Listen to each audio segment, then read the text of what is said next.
आप सभी का स्वागत है। जय हिंद। देखिए बच्चों, हिंदी में अगर अच्छे नंबर लाना है तो हमें शुरू से ही अच्छी पढ़ाई करनी चाहिए। एक टॉपर बनने के लिए टॉपर जो है दीर्घ तपस्या करता है। लंबे समय तक अगर तपस्या करोगे तो उसका परिणाम आपको जो है अच्छा मिलेगा। ये सोच लो कि कल पेपर है, आज हम पढ़ाई कर लें, तो ऐसे नंबर नहीं आते हैं।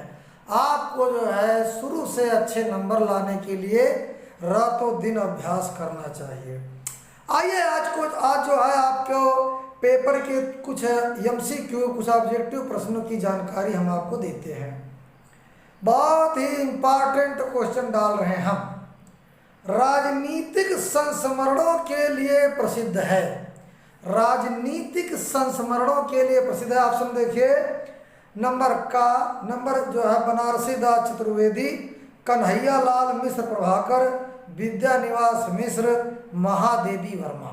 तो बच्चों यहाँ पर जो है आपका क्या होगा? देखिए, महादेवी वर्मा तो ये छायावादी कवयित्री हैं और कन्हैया लाल मिश्र प्रभाकर ये रिपोर्टाज लेखक है। और इसके बाद जो है विद्यानिवास मिश्र, ये निबंध लेखन बहुत बढ़िया है। लेकिन यहाँ पर जो सही आंसर आपका होगा वो होगा नंबर का बनारसी दास चतुर्वेदी। बनारसी दास चतुर्वेदी। क्वेश्चन थोड़ा टफ जरूर है, लेकिन ये इम्पॉर्टेंट क्वेश्चन हम आपको डाल रहे हैं। और चैनल से आप लोग जुड़े रहोगे तो आपके पेपर अच्छे होंगे। हिंदी के प्रचारार्थ, हिंदी के प्रचार के लिए, हिंदी के प्रचारार्थ बनारस अखबार का प्रकाशन किसने किया? ऑप्शन देखिए, राजा शिव प्रसाद, भारतेंदु हरिश्चंद्र, सदा सुखलाल, बालकृष्ण भट्ट। देखिए बच्चों, यहाँ पर जो है भारतेंदु हरिश्चंद्र तो भारतेंदु युग के प्रवर्तक हैं। बालकृष्ण भट्ट ये भी नहीं है आपके। यहाँ पर जो है सही ऑप्शन होगा नंबर का राजा शिव प्रसाद। राजा शिव प्रसाद यहाँ सही ऑप्शन होगा। अगला क्वेश्चन आपकी स्क्रीन पर यह है कि मनस्वी मित्र तुम धन्य हो, ये किसने कहा? मनस्वी मित्र तुम धन्य हो, ये कथन किसका है? आइए देखते हैं ऑप्शन में। गेहूं बनाम गुलाब में, कुटज में, सन्नाटा में, निंदा रस में। देखिए बच्चों, निंदा रस तो लिखा है हरिशंकर पारसाई ने और कुटज लिखा है हजारी प्रसाद द्विवेदी ने। हम बताते चलेंगे आपको। और सन्नाटा लिखा है सच्चिदानंद हीरानंद वात्स्यायन गे ने। और गेहूं बनाम गुलाब राम वृक्ष बेनीपुरी ने। अब इसमें जो है किस निबंध में ये कहा गया है कि मनस्वी मित्र तुम धन्य हो? देखो, ये चैप्टर अब हट गया है। पहले इसको कुटज को लिखा है हजारी प्रसाद द्विवेदी ने, तो यही कुटज निबंध में जो है हजारी प्रसाद द्विवेदी ने कहा है कि मनस्वी मित्र तुम धन्य हो। इस प्रकार से इनको अच्छे से तैयार करो। इसके बाद अगला क्वेश्चन आपकी स्क्रीन पर यह है, हिंदी बोलियों में से राष्ट्रभाषा बनी। हिंदी बोलियों में से राष्ट्रभाषा बनी। पहला देखो, ब्रजभाषा, बुंदेली, खड़ी बोली, अवधी। तो हिंदी बोलियों में सारी हिंदी बोलियां हैं, लेकिन इसमें राष्ट्रभाषा कौन बोली है? तो वो है बच्चों आपकी खड़ी बोली। और खड़ी बोली का आविष्कार या खड़ी बोली के जो प्रादुर्भाव मेन है भारतेंदु हरिश्चंद्र। और भारतेंदु युग से ही खड़ी बोली का जो है चलन ज़्यादा हुआ। जो हम आप अपनी किताबों में या स्कूलों में पढ़ते हैं वो खड़ी बोली ही है। अब देखिए बच्चों, जो अगला ऑप्शन अगला प्रश्न आएगा आपकी स्क्रीन पर ये कि आलोचना के क्षेत्र में सर्वाधिक प्रसिद्ध है। आप लोग भी आइडिया लगाओ, अब हम ही थोड़ा केवल बताएंगे। देखिए, बाबू गुलाब राय, आचार्य रामचंद्र शुक्ल, मिश्र बंधु और प्रेमचंद। तो यहाँ पर जो बच्चे हाई स्कूल वाले अच्छे से पढ़े होंगे उनको मालूम हो गया होगा, है ना? तो यहाँ पर सही आंसर होगा आपका आचार्य रामचंद्र शुक्ल। इसलिए यहाँ पर खा ऑप्शन सही है, आचार्य रामचंद्र शुक्ल। अगला देखिए कि आचार्य रामचंद्र शुक्ल के अनंतर समर्थ निबंधकार। अनंतर माने बाद में, यानी आचार्य रामचंद्र शुक्ल युग के या छायावाद के निबंधकार है। लेकिन इसके बाद कौन ऐसा निबंधकार है जो आचार्य रामचंद्र शुक्ल की तरह समर्थ हो? ऑप्शन देखिए, भारतेंदु हरिश्चंद्र, लाला श्रीनिवास दास, महावीर प्रसाद द्विवेदी, डॉक्टर नगेंद्र। अरे आप लोग समझ गए होंगे, तो यहाँ पर सही ऑप्शन होगा डॉक्टर नगेंद्र। इसके बाद बच्चों, अब एसपीजी क्लासेस में जो बच्चा वीडियो रोज देखता है वो कभी जो है उसके नंबर कम नहीं आते, उसके नंबर ज़्यादा आते हैं।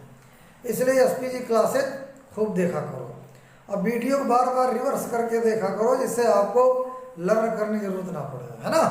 आगे देखिए, अमेरिका का मस्तयोगी वाल्ट व्हिटमैन निबंध है।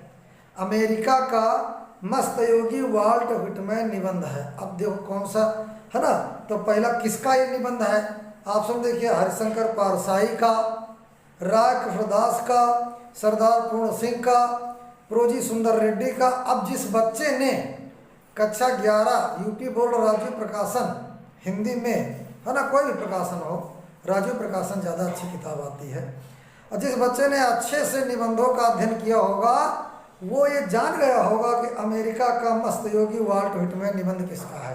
तो ये बच्चों किसका है? यह है सरदार पूर्ण सिंह का। ये किसका है? सरदार पूर्ण सिंह का।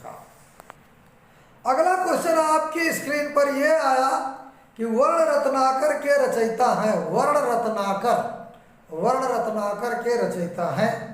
अब ऑप्शन देखो, गोपीचंद, ज्योतिरीश्वर ठाकुर, विठलनाथ, प्रेमदास। मैंने ऑप्शन दे दिया, आप भी कुछ आइडिया लगाइए क्या हो सकता है। तो यहाँ पर बच्चों सही ऑप्शन होगा आपका ज्योतिरीश्वर ठाकुर। इस तरह से बच्चों आप अपनी तैयारी करें। क्या बताए, सब बच्चे खाली पेपर के समय पर पढ़ाई करते हैं, पहले से कोई नहीं ध्यान देता है। आइए अगला क्वेश्चन देखते हैं आपकी स्क्रीन पर। खड़ी बोली में व्यवस्थित भाषा का प्रयोग सबसे पहले किया गया। अब देखिए, सबसे पहले किसने किया? खड़ी बोली में व्यवस्थित भाषा का प्रयोग सबसे पहले किया, किसने किया?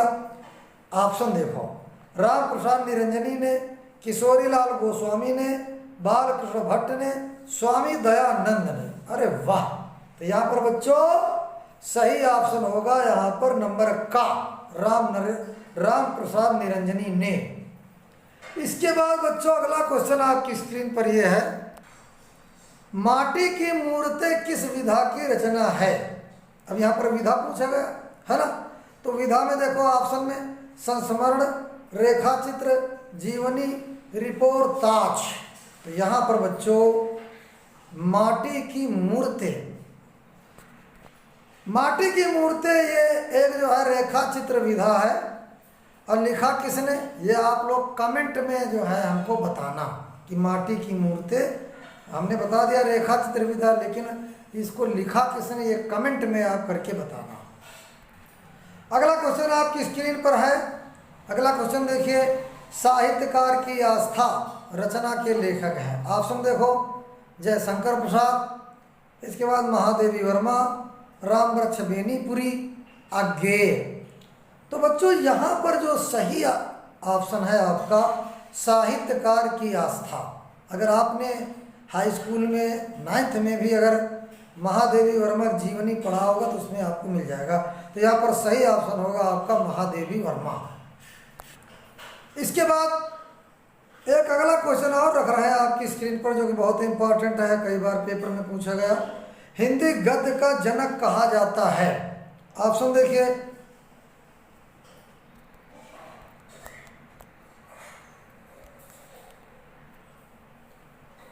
देखिए, हिंदी गद्य का जनक कहा जाता महावीर प्रसाद द्विवेदी को, रामचंद्र शुक्ल को, भारतेंदु हरिश्चंद्र को, जयशंकर प्रसाद को। तो बच्चों यहाँ पर सही ऑप्शन आएगा भारतेंदु हरिश्चंद्र को। भारतेंदु हरिश्चंद्र हिंदी गद्य के जनक माने जाते हैं। धन्यवाद बच्चों, हमारी शुभकामनाएं आपके साथ है। आपका पेपर अच्छा जाए, आप अच्छे नंबर लाओ। धन्यवाद।